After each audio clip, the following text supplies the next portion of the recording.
anyways, she actually got me into the real world, and for that I'm forever indebted. I started making Christian friends. My behavior started conforming with what I believed. That's where I became a bit of a conservative, and then my probation officer, who up until then didn't pay a lot of attention to me, she actually helped me get into school, into nursing. I graduated with honors, and that's where I also got exposed to political correctness. There they started pushing the homosexual agenda. There they started pushing the abortion agenda. My worldview was solidly evangelical conservative, and now my life was even reflecting that. And so I started fighting those issues. And then all of a sudden I found a certain ostracism that I never saw before. Like I had these nutty teachers writing on the board, if you want a caring and compassionate Ontario, you got to vote NDP. And pro-lifers are only men, or else women who are rich and women who can't have children. And you know, coming from my background, I would question this stuff. I did manage on graduating, but it was, and I did get honors, but it was quite a controversial time. I remember for my sociological essay, we had to do a deviant behavior, and I decided to do mine on homosexuality.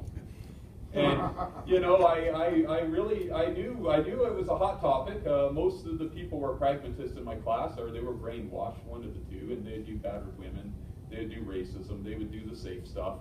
I did homosexuality. I did use the Bible because there was nothing in the syllabus that said I couldn't. And then I used every psychiatric and medical book I could find.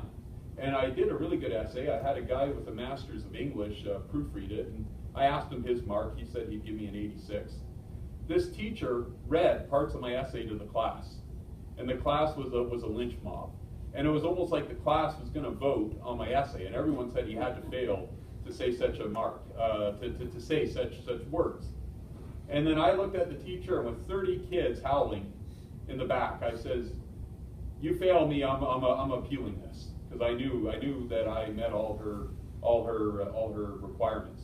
In front of the whole class, she wrote 80 on the mark, which I think was about as low as she could go without me being able to appeal it. And then she said, "If you wrote this at York, the teacher would tear it up." And with that, she threw it on my lap. I said, "Well, at least you're open-minded." So that was my first fight. That was my first fight. And that was, you know, psychologically, that's 30 kids and a teacher all ganging up on one guy in the class. But I stuck to my guns. The next thing I did was in Legal and Ethical. I showed a graphic video by Dr. Bernard Nathanson of an abortion. And you can see the heart rate go to 200 and then go flat. And you can see the arms and legs get torn apart. And I think that class had 36 students and 33 walked out. 3 stayed with me. The teacher gave me a 60, saying I was too subjective. And now I said, heart rate 200 and flat, arms and legs on the video. Where's the subjective? I'm just saying it's murder, and I'm showing you why. Anyways, it was a very unimportant course in the grand scheme of things. It was like only 1 credit, so whatever. I got a C. It was the only C I got. The rest were B plus and A, so my overall mark was an A. When I got into nursing, I also got involved with the pro-life. And this is where I, strangely enough, wound up back in jail again, but this time I wasn't ashamed of it. And this time it was for having too much integrity, where before I had no integrity. Now, I could have stayed out, but I chose not to renounce what I believed in. And in September of 1994, an injunction came down. By now I was sidewalk counseling 4 times a week. I was working full-time as a nurse. I dropped it down to 1 day a week. So I was working part-time. I was living in the attic of a pro-life crisis pregnancy center. This guy that used to think he was entitled, now is spending all my days, you know, helping women, doing what the feminists claim they do, and we weren't even getting paid for it.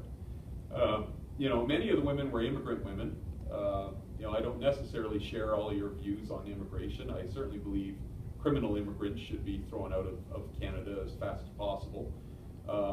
Some immigrants, I believe, belong, but at least you guys can not always agree and still be civil. You know, a lot of these women were dumped by their boyfriends, and they had no status, and they were going to the abortion clinic because they saw no other way. We we would help them, and they would always choose life. And